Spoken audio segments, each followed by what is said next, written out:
Olá, hoje a gente vai para a terceira aula de sistema excretor. Lembrando que essa aula foi preparada para vocês e que ela não pode ser divulgada em outras mídias ou repassada. Então, nós já tivemos o mecanismo de micção, os mecanismos de formação de urina, a filtração glomerular e a função tubular. E hoje a gente vai falar sobre os mecanismos de controle da produção de urina. Para facilitar, eu vou dividir esses mecanismos de controle em 4 grandes grupos. No primeiro grupo, nós vamos falar de todos os mecanismos de controle da primeira etapa de produção de urina, que é a filtração glomerular. Depois nós vamos falar sobre os mecanismos de controle da reabsorção de solutos, e aí a gente vai estar falando da reabsorção de sódio. E vamos falar em seguida dos mecanismos de reabsorção de água, de controle da reabsorção de água. E finalmente a gente vai falar também sobre a sede. Então, começando com os mecanismos de filtração, de controle da filtração glomerular. Bom, o primeiro mecanismo que a gente vai abordar de regulação da taxa de filtração glomerular é um mecanismo conhecido como mecanismo autorregulatório. Como o nome sugere, ele é desencadeado pelo próprio mecanismo de filtração glomerular, ou seja, no próprio local onde a filtração glomerular ocorre, que é o corpúsculo renal, que vai exercer influências nele mesmo, né? Por isso, autorregulatório. Existem duas respostas autorregulatórias, que estão mencionadas aqui, o mecanismo miogênico e o mecanismo de fluxo tubular. Como é que a gente vai entender eles? Primeiro, eu gostaria de relembrar a estrutura que é o corpúsculo renal. Então, lembrando para vocês que a gente tem uma parte, né, uma porção, que é a porção tubular, que é a cápsula de Bowman, ou a cápsula glomerular, e o componente vascular, que é o glomérulo. E aí a gente tem entre eles o espaço glomerular. O sangue ele chega pela arteríola aferente, sofre a filtração glomerular e sai depois pela arteríola eferente. Muito bem. Esses mecanismos autorregulatórios, eles são desencadeados quando a pressão arterial do indivíduo muda, tanto para baixo quanto para cima, ou seja, sai da normotensão, ou seja, do valor de pressão arterial normal, né, dentro da variação da homeostasia. Toda vez que isso acontece, a gente já viu que a pressão de filtração ela é resultado de 3 forças. A pressão sanguínea glomerular, que favorece a filtração glomerular, e 2 outras que são contrárias, que é a pressão hidrostática do filtrado e a pressão coloidosmótica, que se opõe à filtração glomerular. Muito bem. Existe, então, uma tendência de que toda alteração de pressão arterial vai produzir uma alteração na pressão arterial glomerular e, consequentemente, uma alteração na taxa de filtração glomerular. Então, vamos imaginar que o indivíduo esteja atravessando uma situação de hipertensão, ou seja, aumento na pressão arterial. Quando isso acontece, aumenta a pressão arterial glomerular e aumenta a taxa de filtração glomerular. Mais filtrado está sendo produzido por unidade de tempo. E isso vai fazer com que o fluxo do filtrado ao longo dos túbulos renais seja mais rápido, maior fluxo, maior velocidade. Com isso, todos aqueles eventos que a gente viu na última aula de mudança na composição do filtrado, eles vão acontecer de uma maneira menos eficiente, porque como o filtrado passa em cada segmento com uma velocidade maior, com uma intensidade maior de fluxo, aquelas trocas elas ocorrem em um menor grau. Isso quer dizer que é muito provável que solutos que são normalmente reabsorvidos, vão ser reabsorvidos numa menor quantidade e vão aparecer na urina numa maior concentração. Ou seja, o indivíduo pode estar perdendo solutos importantes.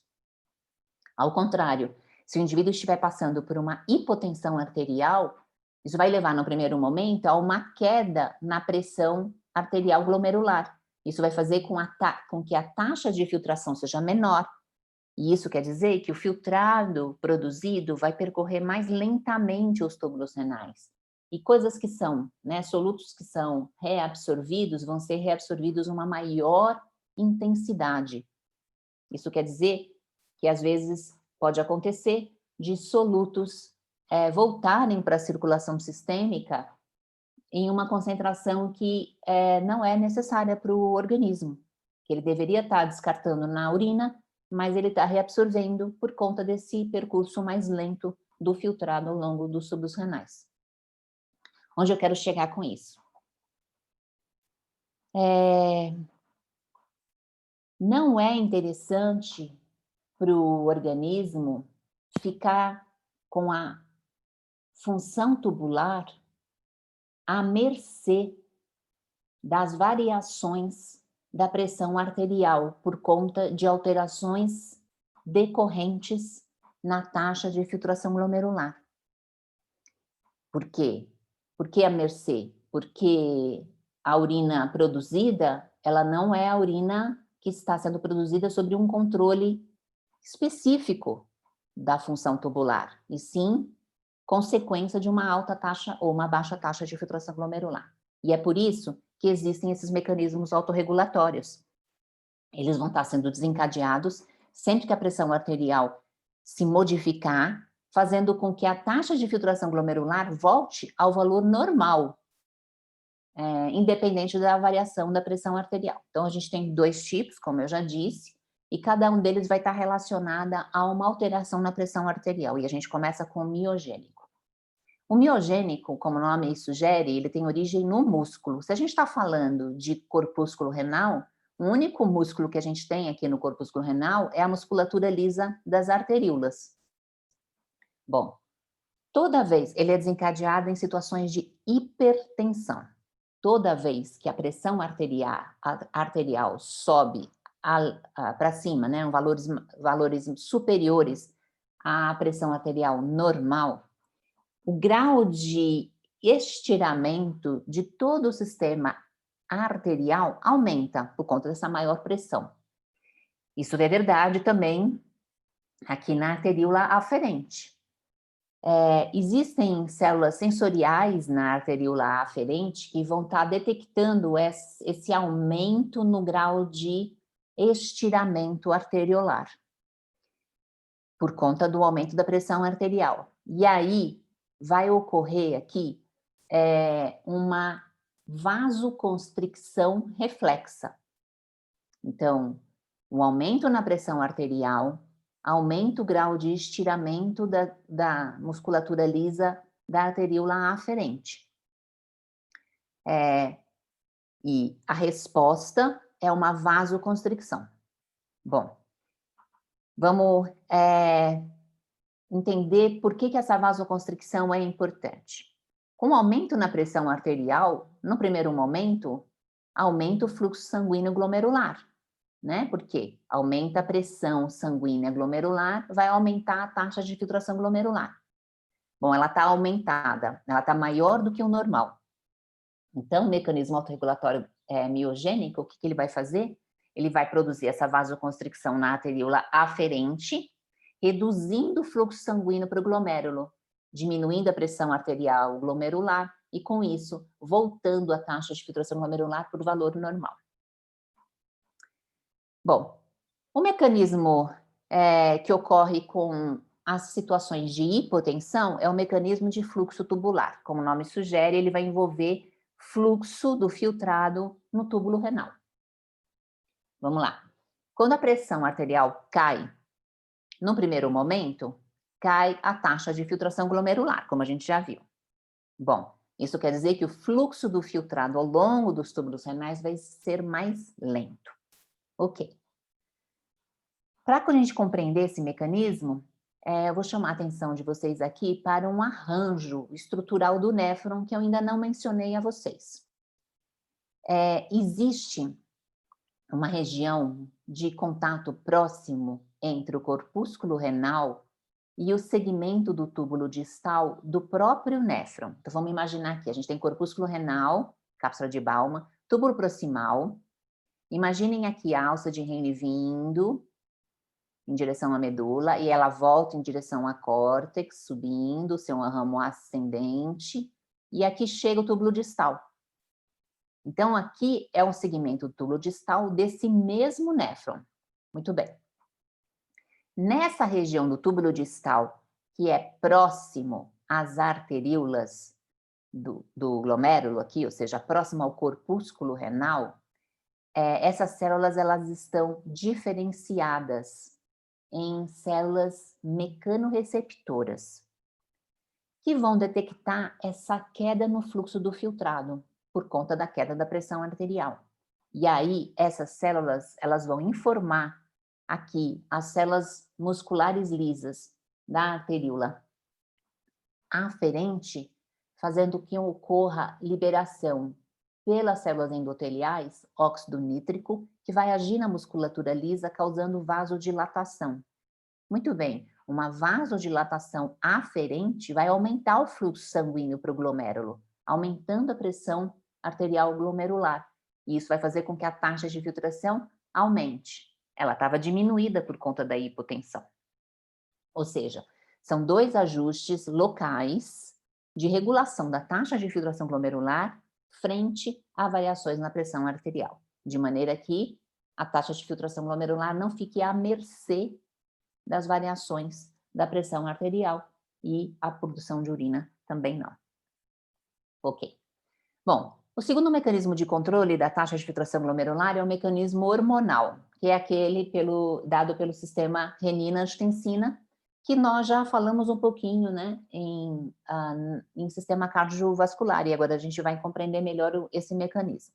Então, de novo, eu mostro essa região do corpúsculo renal, cápsula de Bowman, aqui o glomérulo, a arteríola aferente, a arteríola eferente, e aqui aquele segmento do túbulo distal desse mesmo néfron.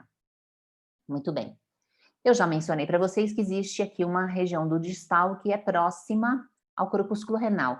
Toda essa região aqui de arteríolas aferente e eferente, um conjunto de células que estão aqui para fora das arteríolas, né, que entre, né, esse espaço, e células do túbulo distal que estão postas, né, que nesse espaço próximo ao corpúsculo renal, é chamado de aparelho justaglomerular. Esse aparelho justaglomerular, ele é constituído, então, das células extraglomerulares mesangiais aqui, também pelas células justaglomerulares das arteríolas e pelas células diferenciadas do túbulo distal, que são denominadas de células da mácula densa. Muito bem. Esse sistema renina-angiotensina, ele é desencadeado em situações de queda na pressão arterial, ou seja, hipotensão. Acabamos de falar, né, o mecanismo de hipotensão, que no primeiro momento vai fazer com que caia a taxa de filtração glomerular, isso vai fazer com que o fluxo do filtrado percorra, né, os túbulos renais de maneira mais lenta, então cai o fluxo do filtrado, né? Isso é percebido por essas células da mácula densa aqui, que vão desencadear aquele mecanismo autorregulatório. Além disso, essa diminuição no fluxo do filtrado vai estimular essas células da mácula densa, que são produtoras de renina. Renina, então, é liberada na corrente sanguínea e vai agir sobre uma proteína plasmática, que é o angiotensinogênio. E a renina é uma enzima que vai clivar angiotensinogênio em angiotensina 1. Muito bem, que é um peptídeo que agora passa a estar circulante. A angiotensina 1, ela vai ser agora clivada por uma outra enzima, que é uma enzima produzida por células endoteliais, onde o principal local de produção é o tecido pulmonar, os pulmões, que é a enzima conversora de angiotensina, ou seja, a ECA, como a gente chama da sigla, né? Enzima conversora de angiotensina, ou ACE do inglês. A ECA vai quebrar a angiotensina 1, tirando 2 resíduos de aminoácidos e transformando ela, então, em angiotensina 2, que é o peptídeo ativo. E como o nome sugere, angiotensor, ela é um potente vasoconstrictor periférico, ela vai causar vasoconstricção. Muito bem. A angiotensina 2, ela encontra receptores no sistema arterial periférico de maneira geral. E nos rins, a gente tem receptores para angiotensina 2. Ela vai causar uma vasoconstricção na arteríola eferente. Com isso, o que acontece com a taxa de filtração glomerular? Aumenta, porque uma vasoconstricção eferente vai aumentar a resistência ao fluxo sanguíneo, né, daquele sangue que vem do glomérulo e vai em direção à circulação peritubular, e isso aumenta a pressão glomerular, aumentando a taxa de filtração glomerular. Bom, então aqui está a figurinha mostrando, né, a renina vai agir sobre angiotensinogênio, convertendo em angiotensina 1, e aí vem a ECA, que converte a angiotensina 1 em angiotensina 2. Muito bem, que é um vasoconstrictor potente. Ela também age na córtex da adrenal, fazendo com que a córtex da adrenal produza e libere na corrente sanguínea aldosterona. Muito bem, por isso que a gente chama sistema renina-angiotensina-aldosterona. Mas a gente vai falar melhor da aldosterona já já. Ok, então a angiotensina 2, ela vai causar uma vasoconstricção na arteríola eferente. Qual que é a importância dessa vasoconstricção na arteríola eferente para o controle da pressão arterial a partir da função renal? Bom, se vocês lembram, né, da organização dos rins, né, e dos néfrons, da arteríola eferente, nos néfrons justamedulares, a gente tem em sequência aquela alça vascular que é a vasa recta, que é paralela à alça de Henle. O principal papel da vasa recta é captar aquela água que está sendo reabsorvida, tanto pelo segmento descendente da alça de Henle, quanto pelo túbulo coletor, retirando rapidamente da medula renal para que aquele gradiente vertical de concentração osmótica seja mantido. Muito bem. Com essa vasoconstricção na eferente, o fluxo sanguíneo para a vasa recta é diminuído, a pressão sanguínea na vasa recta cai, e isso favorece a captação de água pela vasa recta.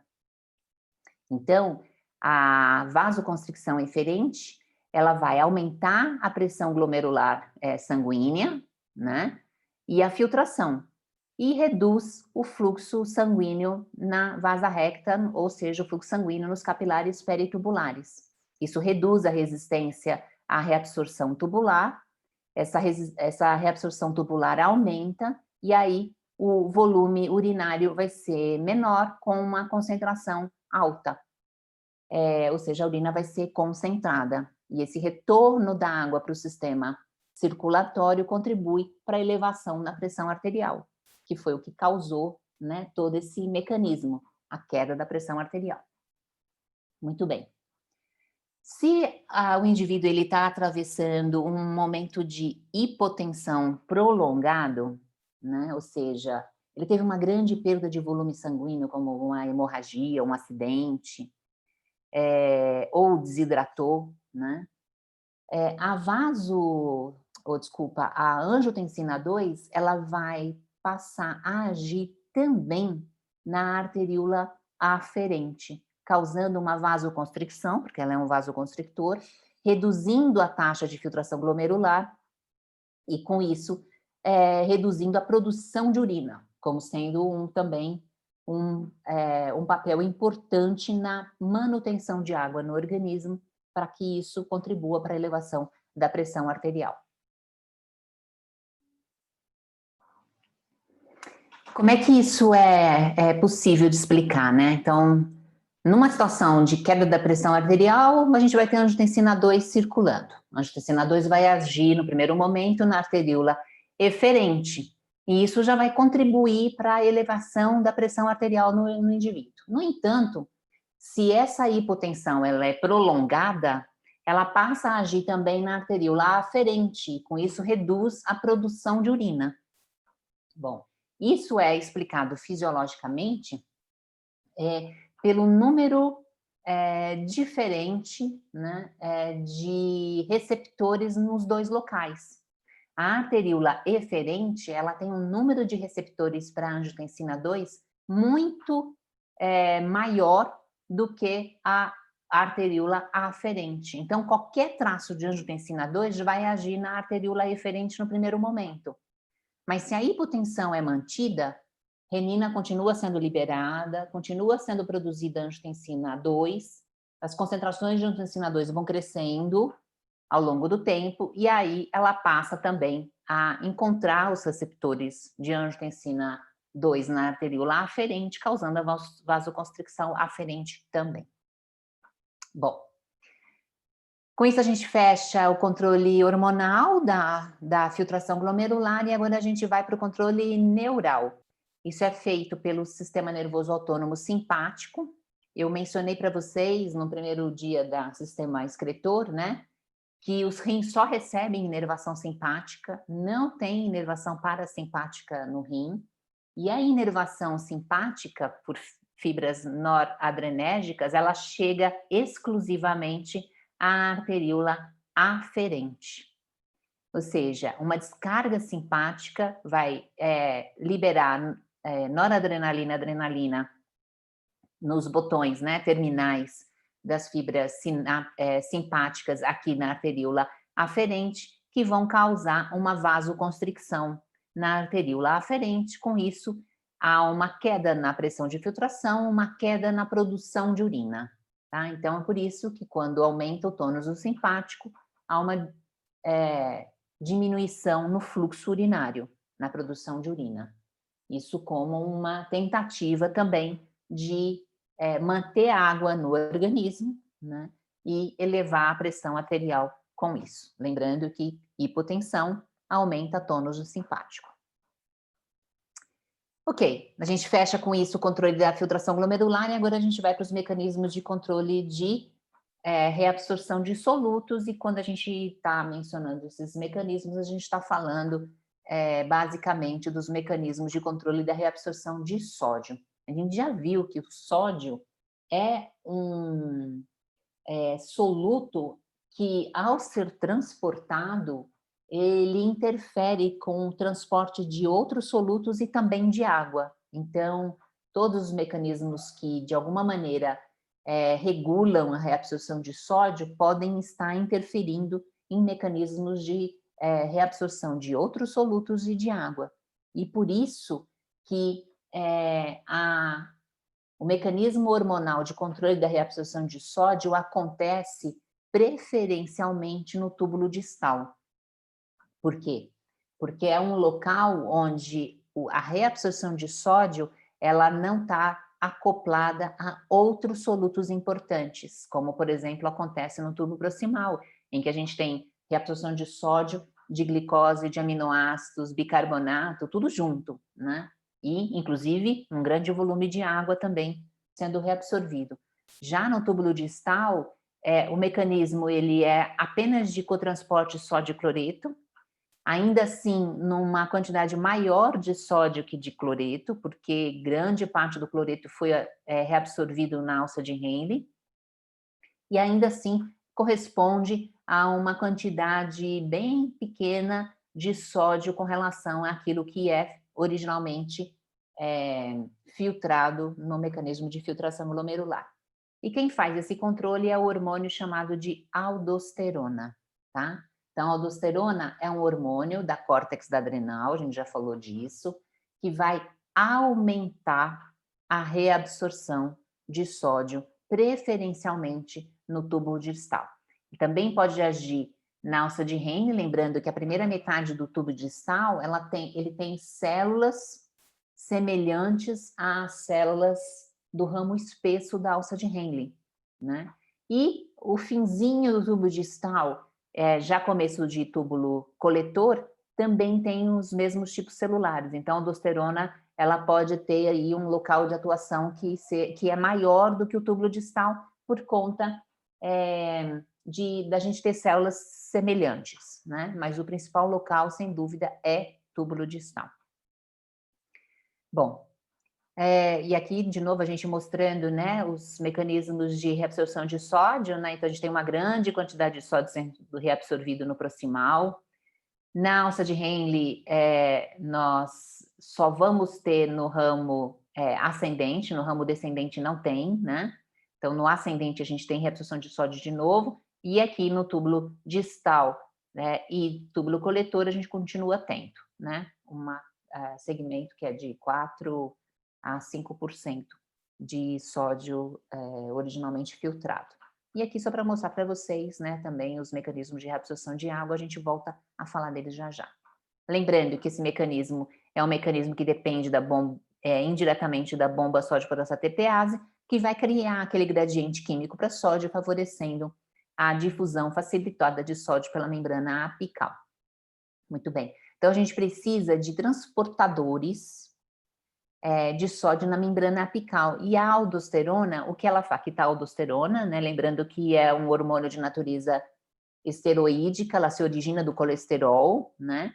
Ela, então, com isso, ela entra dentro das células do túbulo distal, vai agir em receptor nuclear, ativando a síntese de uma proteína. Que proteína é essa? É esse transportador de sódio. Então, na presença de aldosterona, há mais transportador de sódio na membrana do túbulo distal, ela vai ficar mais permeável ao sódio, e aí a reabsorção de sódio vai estar aumentada. É assim que a aldosterona age. Ok. E em que situações a gente tem a aldosterona circulando? Lembrando que a principal estímulo para a liberação de aldosterona pela córtex da suprarrenal é a angiotensina 2. E qual é a situação que faz com que a angiotensina 2 esteja circulando? Queda na pressão arterial. Então, uma queda na pressão arterial vai levar à produção de angiotensina 2 e à liberação de aldosterona. A aldosterona vai aumentar a reabsorção de água. Lembrando que sempre que a gente reabsorve solutos, cria gradiente de concentração osmótica, isso vai promover a reabsorção de água. Então, a aldosterona, ela também aumenta a reabsorção de água no túbulo distal. Mais água e sódio vão para a corrente sanguínea, isso contribui para a elevação da pressão arterial. Bom, e agora a gente vai para os mecanismos de controle da reabsorção de água. E a gente já mencionou, né, o principal hormônio que controla esse mecanismo de reabsorção de água ali no túbulo coletor é o hormônio antidiurético, ou seja, o ADH, também conhecido como vasopressina. Ok, o hormônio antidiurético ADH, ele é produzido no hipotálamo, no núcleo supraóptico, ele é armazenado na neurohipófise, e todas as situações em que o indivíduo se encontrar em déficit hídrico, ou seja, a quantidade de água disponível no organismo é inferior à necessidade, o ADH vai estar sendo liberado pela neurohipófise. E aí nós temos no nosso organismo 2 receptores diferentes para ADH, que são os receptores V1 e V2. V por conta de vasopressina, né? V1 e V2. Nos rins, nós temos apenas receptores V2. Então, está aqui representado, né, o receptor V2 nas células do segunda metade do túbulo distal e túbulo coletor. Quando, então, a gente se encontra em déficit hídrico, em desidratação, em situações com diminuição no volume, ou na pressão arterial, ou um aumento na concentração osmótica plasmática, a DH vai estar sendo liberado, ele vai agir nesse receptor de membrana, que é o V2, isso vai ativar o segundo mensageiro com produção de AMP cíclico, o AMP cíclico vai ativar a fosforilação de proteínas, e isso vai ativar a síntese e incorporação na membrana apical dessas células de aquaporinas, que são os canais para água. Com isso, a membrana vai ficar mais permeável à água e aí a água é reabsorvida em maior quantidade. A urina produzida, então, vai ser concentrada. E essa água mais reabsorvida, né, reabsorvida em maior quantidade, ela é destinada, toda a circulação peritubular retorna para a circulação sistêmica e isso contribui para elevação da pressão arterial, diminuição na concentração osmótica plasmática e aumento na volemia sanguínea. Então, assim é o mecanismo de ação da vasopressina, né, o ADH nos receptores V2. Mas a vasopressina, e por isso que ela tem esse nome, vasopressina, ela age em receptores V1 do sistema arterial periférico, causando uma vasoconstricção periférica, aumentando a resistência periférica vascular, e isso a gente já viu que eleva a pressão arterial, né? Essa elevação da pressão arterial vai corrigir também aquela queda de pressão arterial característico de um déficit hídrico. Bom, como é que a neurohipófise sabe quando o organismo está nessas situações de déficit hídrico? Porque a gente tem no nosso organismo sensores de concentração osmótica, que são osmorreceptores, principalmente localizados no hipotálamo. Então, toda vez que nós já vimos que as concentrações osmóticas dos líquidos corporais intra e extracelulares, são sempre iguais às concentrações osmóticas, né? Então, se aumentou a concentração osmótica plasmática, aumentou a concentração osmótica em todos os líquidos, inclusive no líquido intracérebro ventricular, que é esse que banha a região hipotalâmica. Então, o aumento na concentração osmótica nesses líquidos, decorrente do aumento da concentração osmótica plasmática, vai sensibilizar esses osmorreceptores, que estimula a liberação de vasopressina pela neurohipófise. E aí, um aumento na reabsorção de água tubular faz com que a concentração osmótica diminua até que cesse o estímulo mediado pelos osmorreceptores. Bom, baroreceptores nós já vimos no sistema cardiovascular, né, localizados principalmente no seio carotídico e na aorta, sensíveis à variação de pressão. Toda vez que a pressão arterial cai, além daquele mecanismo mediado pelo sistema nervoso simpático, há também aferências ao hipotálamo que vão estimular a liberação de vasopressina pela neurohipófise. Mais água é reabsorvida, isso contribui para a elevação da pressão arterial. E receptores volêmicos são aqueles que vão estar avaliando, né, e medindo alteração no volume sanguíneo. Onde é que eles estão localizados?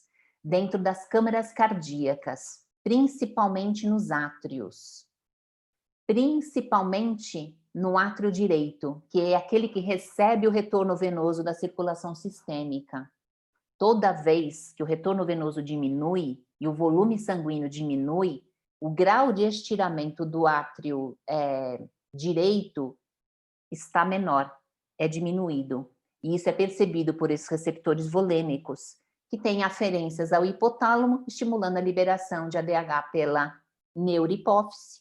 ADH sendo liberado, aumenta a reabsorção de água nos túbulos coletores, mais água volta à circulação sanguínea, mais sangue retorna ao coração, né? Então, o volume sanguíneo é restabelecido, cessa o estímulo para a liberação de vasopressina. Então, esses são os principais mecanismos de liberação do hormônio ADH. E aqui a gente tem uma figurinha mostrando, né, as regiões, né, supraótica e paraventricular, né, no hipotálamo, que são núcleos que sintetizam a vasopressina, né? Ela vai agir sobre a neurohipófise, fazendo com que ela libere, então, o ADH. O ADH vai agir nessas diferentes receptores V1 e V2 no organismo, né? Contribuindo para a elevação da pressão arterial. E aqui a gente tem uma figura que traz, né, todos os mecanismos que vão envolver o rim no controle da pressão arterial, quando a pressão arterial cai. Então, veja o papel importantíssimo do rim junto com o sistema cardiovascular no controle da pressão arterial. Quando a pressão arterial cai, é a situação que a gente libera a renina. A renina vai agir sobre o angiotensinogênio, produzindo angiotensina 2. A angiotensina 2 vai causar vasoconstricção periférica, isso já contribui para a elevação da pressão arterial. A angiotensina 2 também atua no hipotálamo, desencadeando a liberação de ADH pela neurohipófise e também um outro mecanismo que é o mecanismo da sede, que eu vou explicar já já para vocês. E a angiotensina 2 também vai agir na córtex da adrenal, fazendo com que ela libere aldosterona, que vai contribuir para a retenção de água e sódio pelo organismo. Então, vasoconstricção periférica, aumento na produção da urina concentrada pelo ADH, ingesta aumentada de água, retenção de sódio e de água pela urina, tudo isso contribui para a elevação da pressão arterial. Quando ela volta ao normal, cessa o estímulo para a liberação de renina, cessa o estímulo para a liberação de ADH. E aqui a gente tem todas elas, né? Então, lembrando, a gente tem angiotensina 2, ADH, aldosterona, todas sendo liberados quando cai a pressão arterial. Então, os 3 hormônios vão estar circulando quando a pressão arterial cai. Angiotensina 2, aldosterona e ADH. Tudo isso para contribuir com a elevação da pressão arterial. Um outro mecanismo, né, é a sede. O que é a sede, né? Sede é aquela vontade consciente de ingerir água. E quais são as situações em que a gente sente sede? Todas as situações de déficit hídrico, seja diminuição no volume sanguíneo, ou seja, hipovolemia, queda na pressão arterial, hipotensão, ou aumento na concentração osmótica sanguínea, ou seja, as mesmas condições fisiológicas, características do déficit hídrico que estimulam a liberação de ADH, estimulam a sede. A sede, ela é uma resposta ativada no sistema límbico, no centro da sede, que vai receber aferências, né, de baroreceptores, osmorreceptores e receptores volêmicos, né? Inclusive recebe também do núcleo supraóptico paraventricular, né? De maneira que todo esse mecanismo, né, seja combinado, né, funcione simultaneamente para que o organismo, além de utilizar os próprios recursos internos no restabelecimento da pressão arterial, do volume sanguíneo, da concentração osmótica, também possa ir atrás de ingerir uma quantidade maior de líquido para contribuir para o restabelecimento da homeostasia.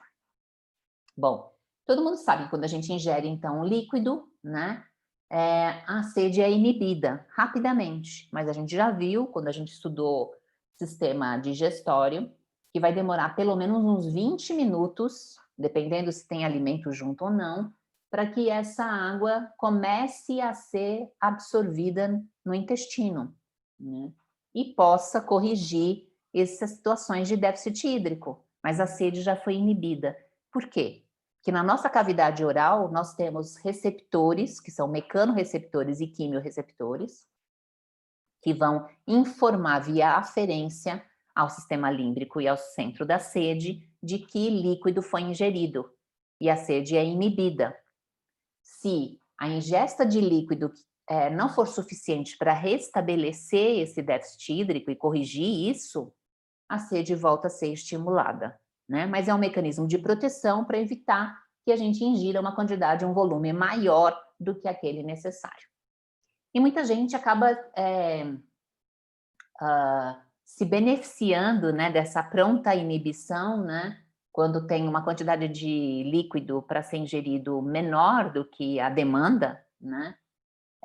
De que maneira? Colocando o líquido na boca, água na boca, por exemplo, e bochechando, né? Então, quando a gente faz isso, a gente hiperestimula os receptores na cavidade oral, inibindo mais rapidamente, por um tempo maior, o centro da sede, né? Maratonistas fazem muito isso, né? Estão correndo e aí pegam a água, bebem, às vezes eles nem engolem, eles cospem para não aumentar o volume estomacal e com isso diminuir o desempenho, né, na corrida, mas inibindo o centro da sede e inibindo também algumas respostas fisiológicas decorrentes da sede estimulada. E para fechar, né, nós vamos para um mecanismo que é mediado pelo um hormônio, que é o peptídeo natriurético atrial, que é o único hormônio no nosso organismo que vai estar envolvido no controle da hipertensão e hipervolemia. A gente falou dos outros hormônios que vão estar circulando em hipotensão e hipovolemia. Angiotensina 2, aldosterona e ADH. O peptídeo natriurético atrial, ele vai estar circulando em situações contrárias a essa, ou seja, hipertensão e hipervolemia. Ele tem esse nome porque ele foi originalmente descrito no coração. Existem células endócrinas no átrio que produzem uma proteína grande, na forma de pré-pro-peptídeo, que é armazenado na forma de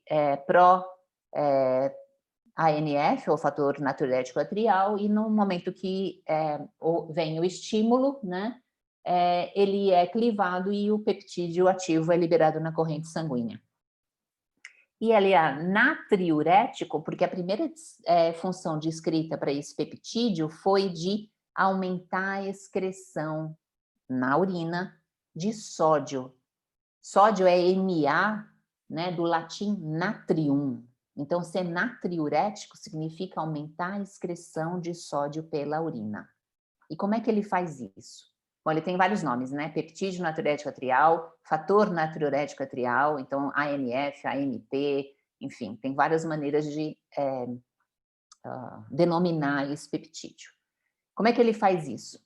Aumentou o volume sanguíneo, ou seja, hipervolemia ou hipertensão, vai aumentar o grau de distensão no átrio, né? Aumentando o retorno venoso, aumenta o enchimento do átrio, o grau de distensão da musculatura atrial aumenta, esses receptores volêmicos que estão ali no átrio vão perceber isso, né? E isso vai estimular a secreção de ANF. NF vai para a corrente sanguínea e ele vai agir em duas vias, né? Tem receptores em diferentes alvos, né? Nos rins, ele vai diminuir a reabsorção de água e de sódio, agindo ali também no túbulo distal e túbulo coletor, no mecanismo contrário, né? Oposto à aldosterona e à vasopressina.